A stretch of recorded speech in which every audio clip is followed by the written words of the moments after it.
Бүгінгі заманауи асханада кішкентай бауырсақ көзін ашып, айналасына таңдана қарады. Уа, бұл қандай керемет әлем деп ойлаған ол үстелден домалап түсіп, кішкентай құлаққап тағып алды да көңілді музыкаға билей бастады.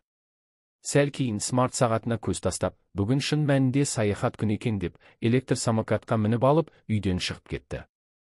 Қала көшелерімен зуылдап бара жатып, ол жаңа достар кездестірді, көңілді донат, нәзік круассан және күлкілі бургер, барлығы оны қуана қарсы алды. Бірақ кенеттен үлкен желдеткіш қосылып кетіп, бауырсақты өзіне қарай қатты тарта бастады. Ол қорқып қалды, бірақ бойын жинап, самокатын барынша жылдам айдап, қауіптен аман құтылып шықты.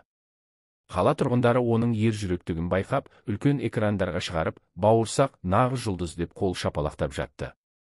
Күннің соңында бауырсақ үйіне қайта оралып, достарымен бірге отырып, қандай керемет күн болды. Бірақ ең жақсысы туған үй деп қуана жымиды.